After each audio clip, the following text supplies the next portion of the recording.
బైబిల్లో ఉన్న వారందరూ కూడా బైబిల్ గ్రంథంలో నుంచి లూకా సువార్త 13వ అధ్యాయము 6 నుంచి 9 వాక్యములను మనం ధ్యానం చేసుకుందాం. ఆయన వారితో ఈ ఉపమానము చెప్పెను, ఒక మనుష్యుని ద్రాక్ష తోటలో అంజూరపు చెట్టొకటి నాటబడి ఉండెను. అతడు దాని పండ్లు వెదక వచ్చినప్పుడు ఏమీ దొరకలేదు గనుక అతడు, ఇదిగో 3 ఏళ్ల నుంచి నేను ఈ అంజూరపు చెట్టున పండ్లు వెదక వచ్చుచున్నాను గాని ఏమీ దొరకలేదు, దీనిని నరికి వేయుమో, దీని వలన ఈ భూమియు ఎలా వ్యర్థమైపోవలనని ద్రాక్ష తోట మాలితో చెప్పెను. అయితే వాడు, అయ్యా, నేను దాని చుట్టూ త్రవ్వి ఎరవు వేయు మట్టుకు ఈ సంవత్సరం కూడా ఉండనిమ్ము, అది ఫలించినా సరి, లేని ఎడల నరికించి వేయుమని అతనితో చెప్పెను. దేవునికి స్తోత్రం కలుగునుగాక. నేను చెబుతున్నటువంటి అంశం, ఈ సంవత్సరము ఉండనిమ్ము. దేవుడు మన జీవితంలో మనలను ఆయన జనవరి నెల 1వ తారీఖు మొదలుకొని 1వ తేదీ మొదలుకొని ఈ మాసం 29వ తేదీ వరకు ఆయన మనలను ఎంతగానో కంటి రెప్పలా ఆయన మనలను కాపాడాడు. ఎలా కాపాడాడు ఆయన మనలను అంటే, ఎవ్వరు కూడా మనలను ముట్టకుండా, ఏ అనారోగ్యం అన్నది మనలను ముట్టకుండా, ఏ శోధకుడు మనలను శోధింపకుండా, ఏ బాధకుడు మనలను బాధించకుండా, ఎట్టి శ్రమ మనకు కలుగకుండా దేవుడు మనలను కాచి కాపాడి ఉంటున్నాడు. ఆయన ఎలా కాపాడాడు మనలను, ఎంతలా ఆయన కాపాడాడు అంటే, జకర్యా గ్రంథము 2వ అధ్యాయము 8వ వాక్యమును మనం ధ్యానం చేసుకుందాం. సైన్యములకు అధిపతియగు యెహోవా సెలవిచ్చినది ఏమనగా, నన్ను మిమ్మును ముట్టినవాడు నా కనుగుడ్డును ముట్టిన వానితో సమానముగా ఎంచి చాలండి. ఎంతలా దేవుడు కాపాడాడంటే, మనలను ముట్టిన వాడంట దేవుని కనుగుడ్డును ముట్టిన వానితో సమానమంట. మన శరీరములో ఉన్నటువంటి అవయవాలలో మనము దేన్నైనా సరే ముట్టుకోగలం, కానీ ఒక కనుగుడ్డును మాత్రము ముట్టుకోలేము. ముట్టుకుంటామా చెప్పండి? ముట్టుకుంటామా? ఎప్పుడు ముట్టుకుంటామంటే, ఆ కనుగుడ్లో ఏదైనా నలక పడినప్పుడు, ఏదైనా ఇబ్బంది చేసినప్పుడు కనుగుడ్డును మనం ముట్టుకోం, కానీ కంటిని ఏం చేస్తామంట, నలుపుకుంటామంట. అయితే గమనించండి ప్రియ దేవుని బిడ్డలారా, ఇంతలా దేవుడు మనలను కాచి కాపాడాడు. ఇంతలా దేవుడు కాచి కాపాడితే, మనిషి దేవుడు సంవత్సరం నుంచి కాపాడాడయ్యా, 1వ తేదీ మొదలుకొని 29వ తేదీ వరకు నిన్ను కాపాడాడు. ఇదిగో నీ దగ్గర నుంచి నేను కోరుకుంటుంది ఏంటో తెలుసా? ఫలములు కోరుకుంటున్నాను. ఫలములు. యేసయ్య ఒక ద్రాక్ష తోటలో ఉన్నటువంటి అంజూరపు చెట్టు దగ్గరికి దేవుడు వచ్చాడు. ద్రాక్ష తోటలో ఏముండాలి చెప్పాలి? ద్రాక్ష తోటలో ఏముండాలి? ద్రాక్ష తోటలే ఉండాలి. ద్రాక్ష తోటలో ఏమి ఉండకూడదు? అంజూరపు చెట్టు ఉండకూడదు. సరే, ఏదో రకంగా వేశాడు, ఉంది అనుకుందాం. వచ్చాడు. వచ్చిన తర్వాత దాన్ని చూద్దాము అని వస్తే దాంట్లో ఏమున్నాయంట? కేవలము ఆకులు తప్ప ఫలములు అన్నవి లేవు. ఈ వాక్యం అంటున్న ప్రియ దేవులారా, ద్రాక్ష తోట అనగా సంఘము అనండి. ఈ మాట అందరూ, ద్రాక్ష తోట అనగా సంఘము. సంఘములో ఏముండాలి? అంజూరపు చెట్టుగా నీవు ఉన్నావు. ఒక ద్రాక్ష తోట అనగా దేవుడు నాటినటువంటి ద్రాక్ష తోట. ఈ ద్రాక్ష తోట ఎవరిది అంటే యెషయా గ్రంథము 5వ అధ్యాయము 1 నుంచి 3 వాక్యములు మనం ధ్యానం చేసుకుందాం. నా ప్రియుని గురించి పాడెదను వినుడి, అతని ద్రాక్ష తోటను బట్టి నాకిష్టుడైన వాని గురించి పాడెదను వినుడి. సత్తువ భూమి గల కొండ మీద నా ప్రియునికి ఒక ద్రాక్ష తోట. ఎవరిది ఈ ద్రాక్ష తోట? దేవుడిది ద్రాక్ష తోట. ద్రాక్ష తోట అనగా ఏమని చెప్పాను? సంఘము. ఈ సంఘము ఎవరిది అంటే ఒకసారి చూద్దాం. అపోస్తుల కార్యములు 20వ అధ్యాయం 28వ వాక్యం ధ్యానించండి. దేవుడు తన స్వరక్తమిచ్చి సంపాదించినటువంటి తన సంఘమును కాయుటకు పరిశుద్ధాత్మ మిమ్మును దేని మీద అధ్యక్షుడిగా ఉంచెను. ఆ యావత్ మందను గూర్చియు మీ మట్టుకు మిమ్మును గూర్చియు జాగ్రత్తగా చూచుకొనుడి. హల్లెలూయా. ఈ సంఘము ఎవరిదంట? దేవుడిదంట. ఈ ద్రాక్ష తోట ఎవరిదంట? దేవుడిదంట. ఈ ద్రాక్ష తోటను ప్రియుడైనటువంటి యేసయ్య, ప్రియుడైనటువంటి తండ్రి ఎలా సంపాదించాడు అంటే స్వరక్తమిచ్చి సంపాదించుకున్నాడు. హల్లెలూయా. ఎలా సంపాదించాడంట? స్వరక్తాన్నిచ్చి, రక్తమునిచ్చి ఆయన సంపాదించాడు. ఈ రక్తమునిచ్చి సంపాదించినటువంటి ఈ సంఘంలో నీవు ఎలా ఉన్నావంట? అంజూరపు చెట్టు వలె నువ్వు ఉన్నావంట. అంజూరపు చెట్టు వలె, అంజూరపు చెట్టు వలె ఉన్నటువంటి నీవు ఏం కావాలంట? ఫలించాలని చెప్పేసి దేవుడు ఆశపడుతూ ఉన్నాడు. నువ్వు ఫలిస్తావని జనవరి మాసం 1వ తేదీ మొదలుకొని ఈ డిసెంబర్ మాసం 29వ తేదీ వరకు నిన్ను దేవుడు భద్రముగా కాచి కాపాడాడు. ఇమ్మానుయేలు పక్షి రెక్కల మీద కాచి కాపాడాడు. ఆయన కాచి కాపాడి ఏం చేస్తాడో తెలుసా? మలాకి గ్రంథము 4వ అధ్యాయం 2వ వాక్యంలో, అయితే నా నామమందు భయభక్తులు కలిగి వారనుకోండి, మీకు నీతి సూర్యుడు ఉదయించును, అతని రెక్కలు ఆరోగ్యము కలుగజేయును. హల్లెలూయా. ఆయన రెక్కల కింద నిన్ను కాచి కాపాడి ఏం చేశాడంట? ఆరోగ్యమును కలుగజేశాడంట. ఆరోగ్యమును కలుగజేశాడంట. ఆరోగ్యమును దేవుడు కలుగజేస్తే ఆ తరువాత 91వ కీర్తన 3-4 వాక్యాలు ధ్యానించండి ఒకసారి. వేటకాని ఉరిలో నుంచి ఆయనను విడిపించును, నాశనకరమైన తెగులు రాకుండా నిన్ను రక్షించును. ఆయన తన రెక్కలతో నిన్ను కప్పును, ఆయన రెక్కల కింద నీకు ఆశ్రయమును కలుగజేసెను. ఆయన సత్యమును కేడమును డాలునై ఉన్నది. రాత్రి వేళ కలుగు భయముకైనను, పగటి వేళ ఎగురు బాణముకైనను, చీకట్లో సంచరించు తెగులుకైనను, మధ్యాహ్నమందు పాడు చేయు రోగములకైనను నీవు భయపడుకుందువు. హల్లెలూయా. ఈ సంవత్సరమంతా దేవుడు మొదటిగా ఆరోగ్యం ఇచ్చాడు. వేటగాడైనటువంటి సాతాను చేతిలో నుంచి నిన్ను విడిపించాడు.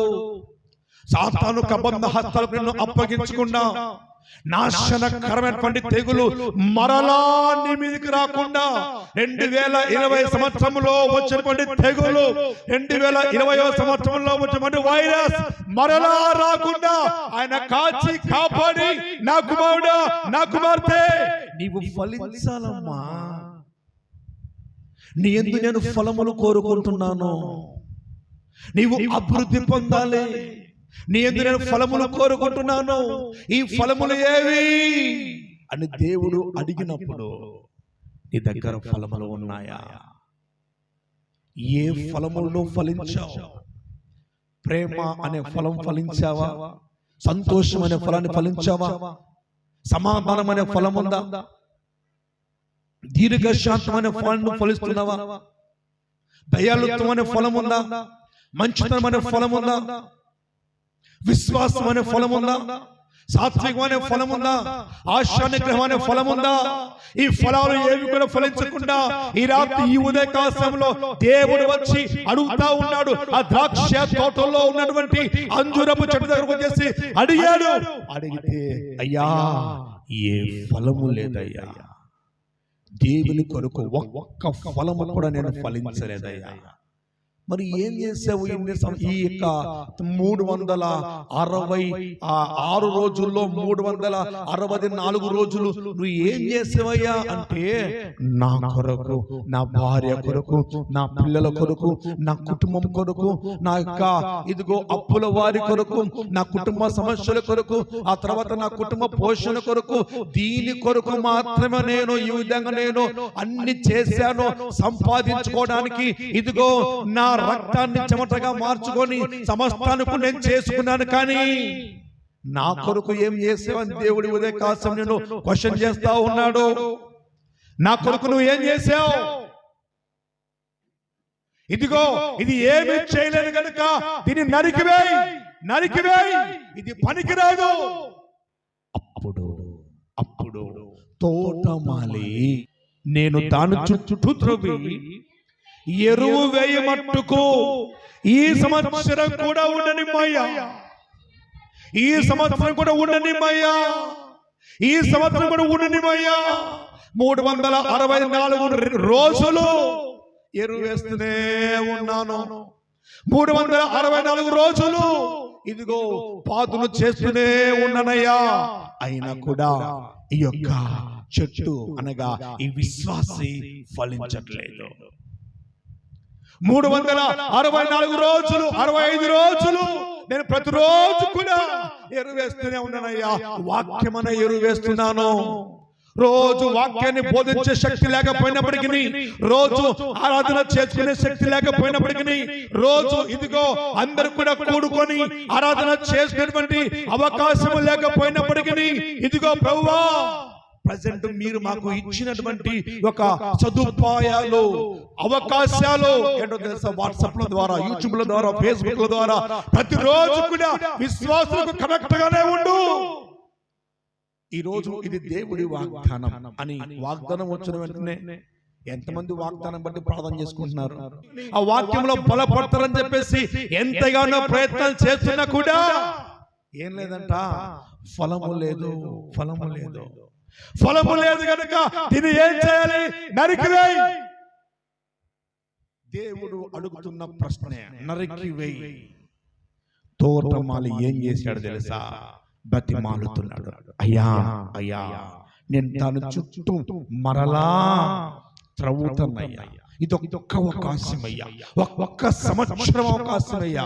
ఈ సంవత్సరం ఒక్క సంవత్సరం ఉండనయ్యా. ఇదిగో దీని చుట్టూ నేను త్రవ్వుతాను, ఎరువేస్తానయ్యా. ఈ సంవత్సరం ఉండనిస్తే ఎరువేస్తాను. ఇదిగో అది ఫలించినా సరే, లేకపోతే దాన్ని నరికించి వెయ్యా అనేసి అంటూ ఉన్నాడు. దేవుని తోట అనేటువంటి ఈ ద్రాక్ష తోటలో వ్యవసాయకుడు ఎవరు? ఒకసారి చూద్దాం. యోహాను సువార్త 15వ అధ్యాయం 1వ వాక్యం ధ్యానించండి. నేను నిజమైన ద్రాక్షవల్లిని, నా తండ్రి వ్యవసాయకుడు, నాలో ఫలింపని ప్రతి తీగను ఆయన తీసి పారవేయును. ఫలించు ప్రతి తీగ మరి ఎక్కువగా ఫలింపవలెనని దానిలోని పనికిరాని ప్రతి తీగను తీసివేయును. నేను మీతో చెప్పిన మాటను బట్టి మీరిప్పుడు పవిత్రులై ఉన్నారు. హల్లెలూయా. నేను నిజమైన ద్రాక్షవల్లిని. ఈ ద్రాక్షవల్లి ఎవరంటే యేసు ప్రభువారు ద్రాక్షవల్లి. వ్యవసాయకుడు ఎవరో తెలుసా? నా తండ్రి వ్యవసాయకుడు. హల్లెలూయా. ఫలించాలి. నేను నిజమైన ద్రాక్షవల్లిని, నా తండ్రి వ్యవసాయకుడు. నాలో ఫలింపని ప్రతి తీగను తీసి పారవేస్తాడు. ఈ వాక్యం చిన్న ప్రియులారా, ఒక సంఘములో దేవుని సంఘమైనటువంటి ద్రాక్ష తోటలో ఉన్నటువంటి నీవు ఫలిస్తే, ఆయనలో ఫలించాలంటే ఏం చేయాలి? 4వ వాక్యం ధరించండి. 15:4. నా యందు నిలిచి ఉండుడి, నేను నిలిచి ఉంటాను. ద్రాక్షవల్లిలో నిలిచి ఉంటేనే గాని తనంతట తాను ఎలాగో ఫలింపదో, అలాగే నా యందు నిలిచి ఉంటేనే గాని మీరును ఫలింపరు. ద్రాక్షవల్లిని నేను, తీగలు మీరు. ఎవడు నా యందు నిలిచి ఉండునో, నేను ఎవడి యందు నిలిచి ఉండునో వాడు బహుగా ఫలించును. నాకు వేరుగా ఉండి ఏం చేస్తారండి చెప్పండి? దేవునికి వేరుగా ఉండి నువ్వేమన్నా చేయాలనుకుంటున్నావా? సంఘానికి వేరుగా ఉండి నువ్వేమన్నా చేయాలనుకుంటున్నావా? సహవాసానికి వేరుగా ఉండి నువ్వేమైనా చేయాలనుకుంటున్నావా? సంఘములో నాటబడిన నీవు ఫలించే కృపను దేవుడిచ్చినా కూడా ఇంకా ఫలించట్లేదంటే నీలో ఎక్కడో లోపం ఉంది. ఇంకా నువ్వు ఫలించట్లేదంటే, ఇంకా నీ ఆత్మీయ జీవితంలో నువ్వు అభివృద్ధి పొందడం లేదంటే, ఫలించడం అంటే మంచి బిల్డింగ్లు కట్టుకోవడం కాదు. ఫలించడం అంటే మంచి బట్టలు వేసుకొని తిరగడం కాదు. ఫలించడం అంటే ఒక రాయల్ లైఫ్ మెయింటైన్ చేయడం కాదు. ఫలించడం అంటే ఏంటో తెలుసా? ఒకసారి చూద్దాం. 3వ యోహాను పత్రిక 1వ అధ్యాయము ధ్యానించని మొదటి వాక్యం. ప్రియుడా, నీ ఆత్మ వర్ధిల్లుచున్న ప్రకారము నీవు అన్ని విషయములలోనూ వర్ధిల్లుచు సౌఖ్యముగా ఉండవలనని ప్రార్థన చేయుచున్నాను. హల్లెలూయా. వర్ధిల్లడం అంటే ఏంటో తెలుసా? అన్ని విషయాల్లో వర్ధిల్లాలి. అన్నిటికంటే ముఖ్యముగా వర్ధిల్లవలసినది ఏంటో తెలుసా? ఆత్మలో వర్ధిల్లాలి. హల్లెలూయా. దేంట్లో వర్ధిల్లాలండి? ఆత్మలో వర్ధిల్లాలి. శారీరకంగా వర్ధిల్లడం కాదు, శారీరకంగా డబ్బు సంపాదించడం కాదు, శారీరకంగా ఆస్తులు కూడబెట్టుకోవడం కాదు, శారీరకంగా మంచి బట్టలు వేసుకొని తిరగడం కాదు. ఫలించడం అంటే మరేంటో కాదు. నీ ఆత్మలో వర్ధిల్లాలి. నీ ఆత్మకు నువ్వు చక్కటి పునాది వేసుకోవాలి. ఒక ఇల్లు కట్టబడాలంటే తాత్కాలికంగా మనం ధన కట్టేస్తే కొద్ది రోజులకు అది కూలిపోతుందంట.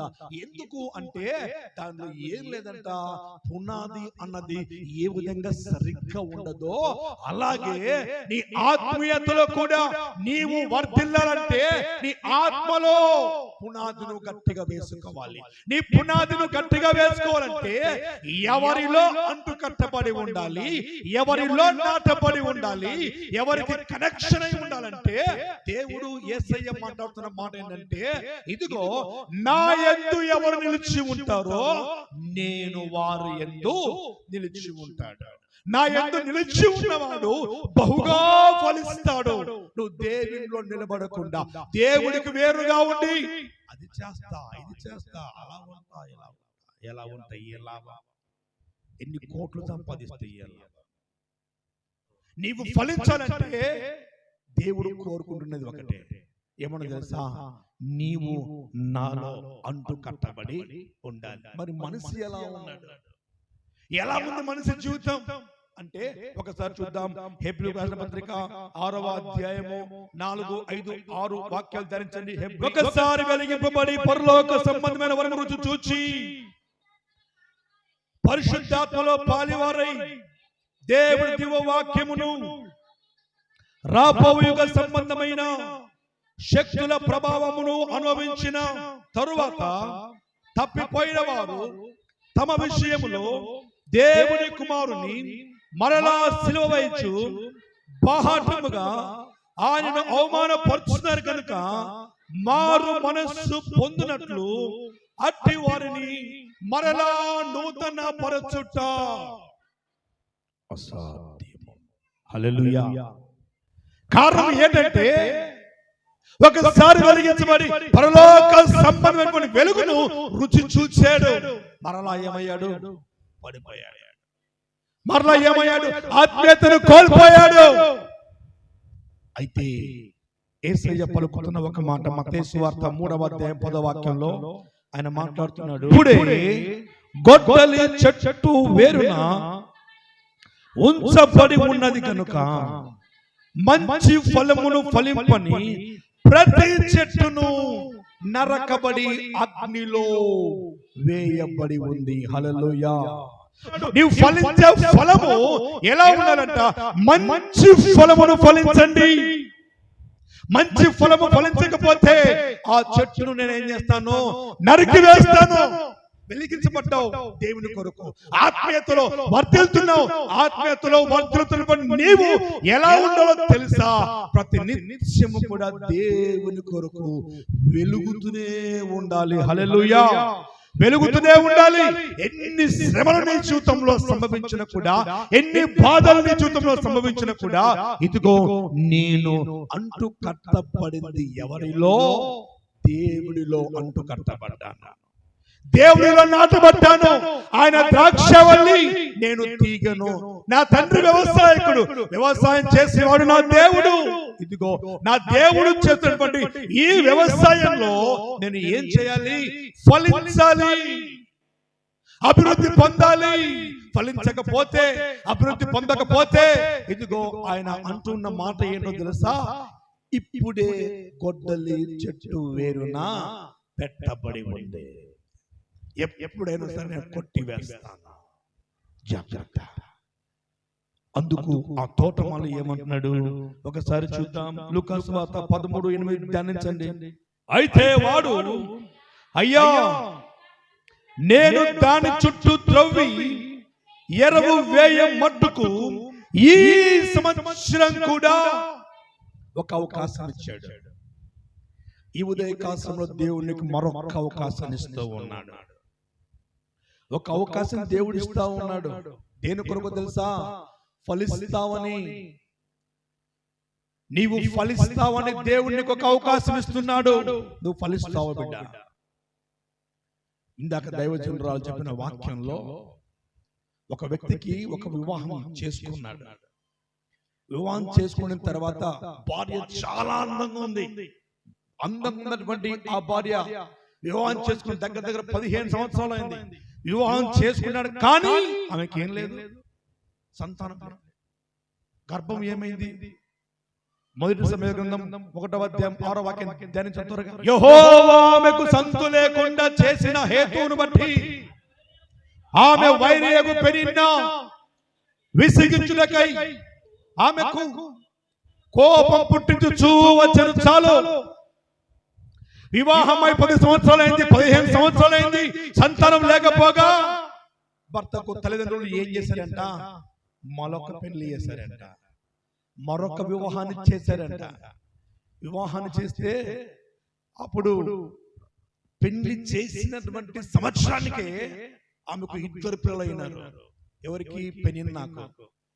కలగంగానే ప్రతిరోజు కూడా పెనిన్న చేత శోధించబడుతూనే ఉంది, వేధించబడుతూనే ఉంది. ఏమని? ఇదిగో నాకు పిల్లలు ఉన్నారు, నీకెవరు లేరు, పిల్లలు లేరు. నాకు పిల్లలు ఉన్నారు, నీకు పిల్లలు లేరు. ఆ రోజుల్లోనట ఏం జరిగేదంటే, ఇదిగో గర్భముతో ఉన్నటువంటి వారు కావచ్చు, వారు వెళ్తున్నప్పుడు, లేదా చిన్న పిల్లలు ఆడ ముందు పరిగెడుతున్నటువంటి చిన్న పిల్లలు లాంటి వాళ్ళు ఈ విధంగా వెళ్తూ ఉన్నప్పుడు ఎవరైనా సంతానము లేనటువంటి వారు వారిని ఎత్తుకోవడానికి వెళ్ళినా, ముద్దు పెట్టుకోవడానికి వెళ్ళినా ఏం చేసేవారంట? తోసేసేవారంట. కారణం ఏంటో తెలుసా? నీ నీడ నా బిడ్డ మీద పడ్డ కూడా వాడు ఏమైపోతాడు? దోషిగా మార్చబడతాడు. వద్దు, వాడు నాకు వద్దు, నువ్వు నీ నీడ కూడా వాడి మీద పడవద్దు అన్నంత వేధించేవారంట. ఎలా ఉంటుందండి ఈమె కడుపులో ఆ బాధ? ఎలా ఉంటుందండి ఈమె మనసులో ఆ వేదన? ఆ వేదనను బట్టి, ఆ బాధను బట్టి ప్రభు సన్నిధికి వెళ్ళిపోయింది. కన్నీరు కారుస్తా ఉంది, ఏడుస్తా ఉంది. అయ్యా మనో దుఃఖం కలదై కన్నీరు కారుస్తా ఉంది. మందిరం దేవుడి సన్నిధిలోనికి వెళ్ళి, ద్రాక్ష తోట అయినటువంటి సంఘంలోనికి వెళ్ళి మోకరించి కన్నీరు కార్చి, యేసయ్యా నాకు కుమారుడు కావాలయ్యా, నా తండ్రి నాకు కుమారుడు కావాలయ్యా, ఆ కుమారుడు నాకు వద్దయ్యా, నీకే ఇస్తా ఆ కుమారుణ్ణి. ఈ ప్రార్థన నువ్వు చేయగలవా? ఒక్కగానొక్క కుమారుణ్ణి బలి ఇవ్వడానికి అబ్రహాము వెనుకాడలేదు. ఒక్కగానొక్క కుమారుణ్ణి అక్కడ ఇసిరివేసి, దేవా యెహోవా ఈరే, నాకు ఇచ్చిన కుమారుని నువ్వు నాకు ఇచ్చావు, ఇచ్చినట్టు ఇచ్చి అరణ్యాల పాలైపోయావా అని చెప్పేసి హగరు ఏడుస్తా ఉంది. అబ్రహాము అదే అంటా ఉన్నాడు, ఒక్కగానొక్క కుమారుడు నాకు ఇస్తే ఆ కుమారుణ్ణి కూడా నాకు లేకుండా చేస్తావయ్యా. ఆ తరువాత ఈ హన్న దేవుడి సన్నిధానంలో ఏడుస్తా ఉంది, అయ్యా ఈ ఒక్కగానొక్క కుమారుడు నాకు ఇచ్చిన ఆ కుమారుడు నాకు వద్దయ్యా, నీకే నేను ఇస్తాను. ఎందుకో తెలుసా? ఈమె బాధ ఏంటి, ఈమె వేదన ఏంటి? కేవలము ఒక నింద మాత్రమే తొలగించుకోవాలని. హల్లెలూయా. ఒక నింద మాత్రమే తొలగించుకోవాలని. గొడ్రాలు ఇదిగో, అందుకే బైబిల్లో వాక్యం ఉంది, సంతులు లేని దానిని ఇల్లాలుగాను కుమారుల సంతోషం గల తల్లిగాను చేస్తానని చెప్పేసి వాగ్దానం చేశాడు దేవుడు. హల్లెలూయా. సంతులైన దానిని ఇల్లాలుగా చేస్తాను, కుమారుల సంతోషము కలిగినటువంటి ఒక తల్లిగా నేను చేస్తాను. ఆ వార్తను దేవుడు ఈ హన్న గురించే ఆ మాట దేవుడు రాశాడు. హన్న ఎప్పుడైతే కుమారుని కనిందో, కనిన తరువాత ఆ కుమారుడు ఏమేడంట? దేవుడి మందిరములో నాటబడి ఫలించాడు, రాజులను సైతము అభిషేకించగలిగేంత గొప్పవాడయ్యాడు. హల్లెలూయా. ఈ వాక్యం చిన్న ప్రియులారా, దేవుడు నీకు ఒక అవకాశం ఇస్తే ఈ అవకాశాన్ని నువ్వు ఏం చేయాలో తెలుసా? హన్న వలె దేవుడి సన్నిధానంలో ఫలించాలి. దేవుడు చెప్పండి అవకాశాన్ని అబ్రహాము వలె నువ్వు దాన్ని ఉపయోగించుకోవాలి.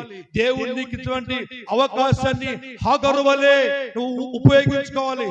హగరు అరణ్యంలో చెబుతా ఉంది ఏమని? అయ్యా ఈ కుమారుడు చిన్న వాని యొక్క ఏడుపు నేను చూడలేక నేను చావడానికి సిద్ధమయ్యానయ్యా అన్నప్పుడు, అప్పుడు దేవుడు చెబుతున్నాడు, ఈ యొక్క సంతానమును కూడా నేను అభివృద్ధి పరుస్తానన్నాడు. హల్లెలూయా. ఇస్సాకును ఎంతలా దేవుడు ఆశీర్వదించాడో, ఇస్మాయిల్ను కూడా దేవుడు అంతే ఆశీర్వదించాడు. హగరును దేవుడు ఏ విధంగా దర్శించాడో అదే విధంగా శారమ్మను కూడా దేవుడే దర్శించాడు. శారమ్మను దర్శించిన దేవుడే హన్నాను కూడా దర్శించాడు. హన్నాను కూడా దర్శించిన దేవుడే ఈ ఉదయ కాలములో నిన్ను కూడా దర్శించబోతున్నాడు. ఆమేన్. దర్శించబోతున్నాడు. ఆయన ఇచ్చినటువంటి ఈ అవకాశాన్ని నువ్వు ఏం చేసుకోవాలో తెలుసా? ఉపయోగించుకోవాలి. తోటమాలి బతిమాలుతున్నాడు ఏమని? అయ్యా ఈ ఒక్క సంవత్సరము ఉండనిమ్మయ్యా, ఒక్క సంవత్సరము ఉండనిమ్మయ్యా. ఎందుకు దేవుడు ఈ అంజురపు చెట్టుకు అవకాశాన్ని ఇచ్చాడంటే ఫలిస్తాది అని, ఫలిస్తాడు అని. ఎందుకు అవకాశం ఇచ్చాడో తెలుసా? ఈ యొక్క అంజురపు చెట్టు ఎక్కడ ఉందో తెలుసా? ద్రాక్ష తోటలో ఉంది, అనగా సంఘములో ఉంది. మరొక అంజురపు చెట్టు ఉంది, అది ఎక్కడ ఉంది ఒకసారి చూద్దాం. మత్తయి సువార్త 21వ అధ్యాయము 19 నుంచి 21వ వాక్యం ధ్యానం చేసుకుందాం. అప్పుడు త్రోవ పక్కన ఉన్న ఒక అంజూరపు చెట్టును చూచి దాని యొద్దకు తేగా రాగా దాని యందు ఆకులు తప్ప మరేమీ కనబడలేదు గనుక దానిని చూచి ఇక మీదట ఎన్నటికి నీవు కాపు కాయకుందుగా కాని చెప్పెను. తక్షణమే అంజూరపు చెట్టు ఎండిపోయెను. హల్లెలూయా. ఎందుకయ్యా? ఈ చెట్టుకేమో ఒక సంవత్సరం అవకాశం ఇచ్చాడు, ఈ చెట్టుకేమో అవకాశం ఇవ్వలేదు. అవకాశం ఇవ్వలేదు. వెంటనే దాన్ని ఏం చేశాడంట? ఎండిపో అన్నాడంట. నీకు ఎప్పుడు కూడా ఫలములు ఫలించవు అనగానే అది ఎండిపోయిందంట. ఎందుకు? దీనికి అవకాశం ఇచ్చాడు, దీనికి అవకాశం ఇవ్వలేదు. కారణం ఏంటంటే అవకాశము, సంవత్సరము అవకాశము ఇవ్వబడినటువంటి ఈ అంజూరపు చెట్టు ఉన్నటువంటి స్థానం ఏంటో తెలుసా? ద్రాక్ష తోటలో ఉంది, అనగా సంఘములో ఉంది. Praise the Lord. ఈ అంజూరపు చెట్టు ఎక్కడ ఉంది? త్రోవ పక్కన. అంటే ఇది ఒక తోటలో లేదు, ఒక సంఘంలో లేదు, ఒక సహవాసంలో లేదు. దీనికి భయం లేదు, భక్తి లేదు, ఊకెలా పెరుగుతూనే ఉంది. ఎవరు చెప్తే అదే, ఎవరు ఏదంటే అదే, ఎలాగంటే అదే. ఇదిగో ఆడికెళ్ళి ఒకటి కట్టించుకుంటే నీకు బాగైపోద్ది, ఈడికెళ్ళి ఇది చేస్తే బాగైపోద్ది, అది చేస్తే బాగైపోద్ది. ఎన్నెన్నో చుట్టూ తిరిగి ఏమవుతుంది? ఆఖరికి ఎండిపోవడం తప్పితే. కారణం ఏంటి? నువ్వు ఒక సంఘంలో సహవాసంలో ఉంటేనే. ఎందుకు దీనికి అవకాశం వచ్చిందంటే, ఇది సంఘంలో ఉందంటే అదిగో తోటమాలి దీనిని పాదులు చేయడానికి ఉన్నాడు, తోటమాలి దీనికి ఎరువేనికి ఉన్నాడు, తోటమాలి దీని కొరకు కన్నీరు కాల్చడానికి ఉన్నాడు. ఆ తోటమాలి ఎవరు తెలుసా? దైవ సేవకుడు. హల్లెలూయా. తోటమాలి ఉన్నటువంటి సంఘంలో ఏమవుతుందో తెలుసా? అయ్యా, ఇదిగో ఈ ఆత్మ నశించిపోవటం నాకు ఇష్టం లేదయ్యా, ఈ ఆత్మను దీవించయ్యా, ఈ ఆత్మ సంఘంలో లేదయ్యా, సంఘంలో ఉందయ్యా, సంఘంలో ఈ ఆత్మను దీవించయ్యా అని చెప్పేసి సంఘము కొరకు అహోరాత్రులు దైవజనుడు ఉపవాసం ఉండి కన్నీరు కార్చి ప్రార్థన చేస్తూ నీ ఆత్మను ప్రభు సన్నిధానానికి అప్పగిస్తూ ఉన్నాడు, బతిమాలుతూ ఉన్నాడు. దైవ సేవకుడు బతిమాలుతూ ఉన్నాడు. ఎందుకంటే బతిమాలుతున్నాడు కనుకనే అవకాశం. ఇంకొక సంవత్సరం ఉండనివయ్యా, ఇంకొక సంవత్సరం ఉండనివయ్యా, ఇంకొక సంవత్సరం ఉండనివయ్యా. ఒకరోజు బుజ్జమాంటి గారు హెల్త్ చాలా బాగలేదు, చాలా బాగలేదు, ఆరోగ్యం చాలా బాగలేనప్పుడు వాళ్ళ కుమారుడు ఫోన్ చేశాడు అమెరికా నుంచి. అన్నా, అమ్మకు చాలా బాగలేదన్నా. ఏంటంటే అప్పుడు ఆంటీ వాళ్ళ ఇంటికి ప్రేయర్ చేయడానికి వెళ్ళానన్నా అంటే వెళ్ళాను. వెళ్ళిన తర్వాత ఆమె మాట్లాడలేనటువంటి పరిస్థితి, ఆరోగ్యం సరిగ్గా లేదు, సన్నంగా అయిపోయింది పరిస్థితి. ఆ పరిస్థితుల్లో ఆమె అంటుంది, అన్నా నేను బతకనేమో కదన్నా. గొప్ప జోక్ ఏంటంటే ఆమెకు ఎంత ఆరోగ్యం బాగాలేకపోయినా మొట్టమొదటికి వచ్చే మాట ఒకటే, నేను బతకనేమో కదన్నా అని. ఏమంటారు? నేను బతకనేమో కదన్నా, జ్వరం వచ్చినా బతకనేం కదన్నా. ఆ పరిస్థితులలో నేను ఒకటే మాట చెప్పాను, అమ్మా ఇక నువ్వు టెన్షన్ పడొద్దు, భయపడొద్దు, ఇంకా 4 సంవత్సరాలు ఉంటావని చెప్పాను. చెప్పలు కూడా విన్నాము. హల్లెలూయా. 4 సంవత్సరాలు ఇంకా నువ్వు ఉంటా. ఏ ధైర్యంతో చెప్పావు ఆ మాట? ఏ ధైర్యంతో చెప్పావు ఆ మాట? ఆ మాట చెప్పిన వెంటనే ఇంటికి వచ్చేసి దేవుడి సన్నిధానంలో ఒకటే ప్రార్థన, ప్రభువా ఆ బిడ్డకు ఈ మాట చెప్పానయ్యా, ఒక దైవ సేవకుడిగా ఆ బిడ్డ ఆత్మ కోసం నేను అడుగుతున్నాను అయ్యా. ఇంకా వివాహం కావాల్సిన కుమారులు 2 ఉన్నారయ్యా, మీరు ఒక్కసారి కరుణించండి అయినా. ఆమె ఆత్మను ఇప్పుడే కఠినముగా శిక్షించుదని గాని మరణమునకు అప్పగించలేదనేటువంటి వాగ్దానం ఉందయ్యా. ఆ బిడ్డను కఠినముగా శిక్షించావు, కానీ మరణమునకు అప్పగించుందయ్యా. ఆత్మను నీ చేతికి ఇంకా అప్పగించే సమయం రాలేదు ప్రభువా. ఒక్క 4 సంవత్సరాలయ్యా. ఆ మాట చెప్పి కూడా ఇంకా దరిదాపుగా దగ్గర వస్తా ఉంది. కారణం ఏంటో తెలుసా? దేవుడి సన్నిధానంలో ఒక దైవజనుడు మోకరించి ప్రార్థన చేయటం ద్వారా అనేకులు కూడా ఆ ప్రార్థన అలాగా కాపుదలగా ఉంటుంది. కారణం ఏంటంటే ఒకసారి చూద్దాం. యోవేలు గ్రంథము 2వ అధ్యాయము 17వ వాక్యం ధ్యానించండి. యెహోవాకు పరిచర్య చేయు యాజకులు మంటపమునకు బలిపీఠమునకును మధ్య నిలవబడి కన్నీరు విడుచుచు, యెహోవా నీ జనుల ఎడల జాలి చేసుకొని అన్య జనుల వారి మీద ప్రభుత్వము చేయనట్లు వారిని అవమానమునకు అప్పగింపకము. లేని ఎడల అన్య జనులు వారి దేవుడు ఏమాయనెందురు కదా అని వేడుకొనవలెను. హల్లెలూయా. ఒక దైవ సేవకులుగా ఉన్నటువంటి వారు, ఇదిగో అంజురపు చెట్టుగా ఉన్నటువంటి నీవు ద్రాక్ష తోట ఉన్నటువంటి ఒక సంఘంలో యాజకులుగా దైవ సేవకులుగా ఉన్నటువంటి దైవ సేవకుడు ఏం చేయాలంట? ఒక ఆత్మ కొరకు కన్నీరు కార్చి, అయ్యా వీరి మీద ప్రభుత్వం చేయకూడదు ప్రభువా, అన్య జనులకు నా బిడ్డలను అప్పగించొద్దు నాయనా అని ప్రార్థన చేయాలట. యాజకులు ప్రార్థన చేస్తే, దైవ సేవకులు ప్రార్థన చేస్తే, ఇదిగో వారి యొక్క విశ్వాసమైనటువంటి వారు ఇదిగో ఫలించేటువంటి ఆత్మను దేవుడు వారికి ఇవ్వడానికి దేవుడు సన్నిధానంలో వారు బతిమాలుకోవాలట.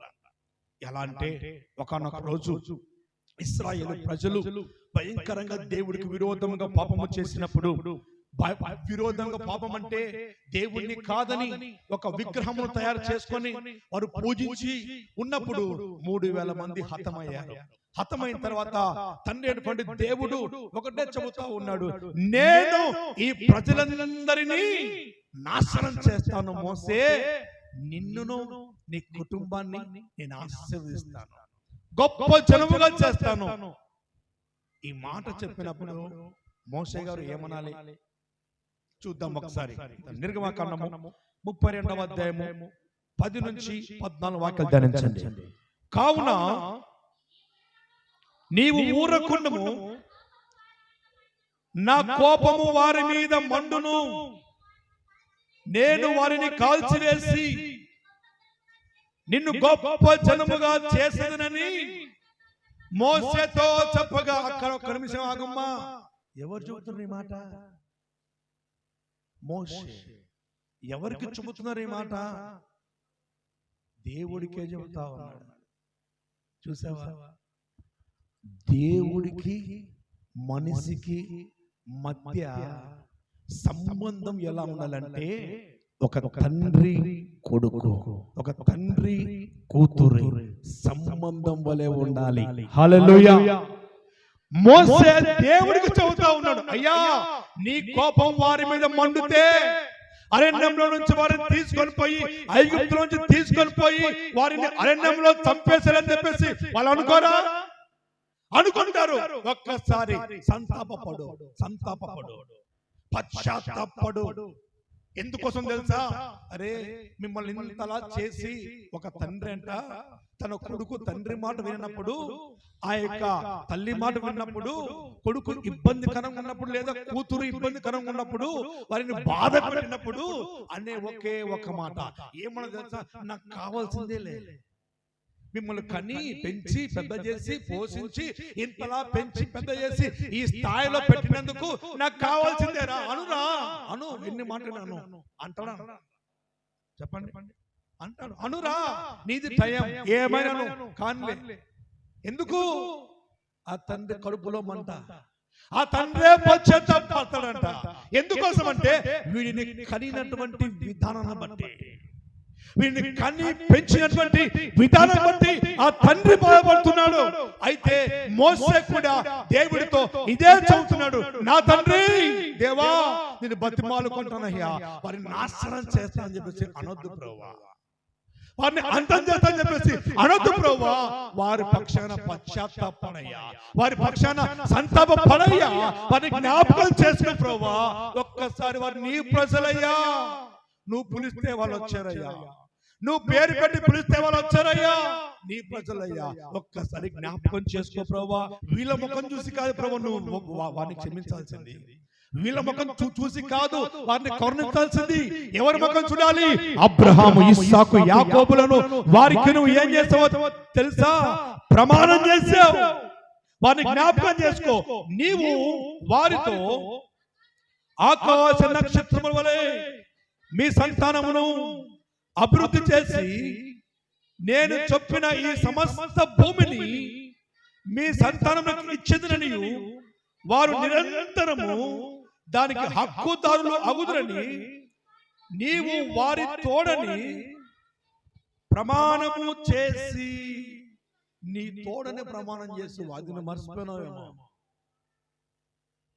ఒక్కసారి జ్ఞాపకం చేసుకో ప్రభువా, వారిని సంతాపపడయ్యా, క్షమించయ్యా వారిని. చివరి మాట 14వ వాక్యంలో, అంతటా యెహోవా తన ప్రజలకు చేసేదనని చెప్పిన కీడును గూర్చి సంతాపపడెను. చప్పట్లు బిగ్గరగా హల్లెలూయా, హల్లెలూయా. ఎవరు సంతాపపడ్డారు? దేవుడే సంతాపపడ్డాడు. ఎవరు చెబితే దేవుడు విన్నాడు? ఒక మనిషి చెబితే, ఒక 120 సంవత్సరాల వృద్ధుడైనటువంటి మోసే మాట దేవుడు విన్నాడు. ఎందుకో తెలుసా? వారిని నాశనం చేయొచ్చు ప్రభువా, వారిని అంతము చేయొచ్చు ప్రభువా. ఈ వాక్యం వింటున్న ప్రియ దేవులారా, 364 రోజులు నిన్ను కాపాడిన దేవుడు ఈ సంవత్సరం కూడా ఉండనిమ్ము అనే వాగ్దాన ప్రకారం నిన్ను దేవుడు ఉండనిచ్చాడు. ఉండనిచ్చినప్పుడు నీవు దేవుని కొరకు ఫలిస్తున్నావా? దేవుని కొరకు నువ్వు చిగురుస్తున్నావా? దేవుని కొరకు అభివృద్ధి పొందాలన్నటువంటి ఆశ నీలో ఉందా? భక్తుడైనటువంటి ఆ యొక్క తోటమాలి అంటున్నాడు, అయ్యా ఎరువు వేస్తానయ్యా, చుట్టూ త్రవ్వుతానయ్యా, ఒక్క సంవత్సరము అవకాశమయ్యా. ఇన్ని సంవత్సరాలు కాపాడావు, ఇన్ని రోజులు కాపాడావు, ఇక ఉన్నటువంటి ఈ రోజులు నేను వారి కోసం ప్రార్థన చేస్తానయ్యా అని ఒక మాట ఇచ్చాడు. ఆ మాట ప్రకారము ఈ సంవత్సరం అంతా దేవుని కాచి కాపాడాడు. రానున్న సంవత్సరమైనా సరే నీవు ఫలాభివృద్ధి పొందుకోవాలి. రానున్న సంవత్సరమైనా సరే నువ్వు అభివృద్ధిలోకి రావాలి, ఫలించాలి, అభివృద్ధి పొందాలి. క్రీస్తు కొరకు నువ్వు నిలబడాలి, క్రీస్తు కొరకు కట్టబడాలి. క్రీస్తులో నిలబడితే క్రీస్తు కూడా నీ పక్షంలో నిలబడతాడు. నిలబడడం మాత్రమే కాకుండా ఆయన ఫలింపజేస్తాడు. నువ్వు అనుకుంటున్నావా బిడ్డ, నేను దేవునికి వేరుగా ఉండి ఎన్నెన్నో చేస్తాను, దేవునికి వేరుగా ఉండి అలా ఉంటాను, ఇలా ఉంటాను, అలా చేస్తా ఉంటున్నావా? దేవుడే చెబుతున్నాడు, నాకు వేరుగా ఉండి మీరు ఏమి కూడా చెయ్యలేరు అని. ఇకనైనా ఈ వాక్యం విన్నటువంటి నీవు ఈ సంవత్సరం ఉండనిచ్చినటువంటి దేవుడు మరో సంవత్సరం కూడా నిన్ను ఉండనిచ్చునుగాక, మరో సంవత్సరంలో ఫలించుదువుగాక. ఈ చివరి వారపు ఆశీర్వాదాలు నీ కుటుంబంలో మెండుగా ఉండునుగాక. ఈ యొక్క చివరి వారం యొక్క దీవెనలు నీ కుటుంబాన్ని దీవించునుగాక. అంజూరపు చెట్టును ఫలింపజేసినటువంటి దేవుడు నిన్ను కూడా ఫలింపజేయునుగాక. అంజూరపు ఆశీర్వాదాలు నీ మీదకి వచ్చునుగాక. అట్టి కృపాశీర్వాదం నీకు ఇచ్చి దేవుడు నడిపించునుగాక. ఆమేన్.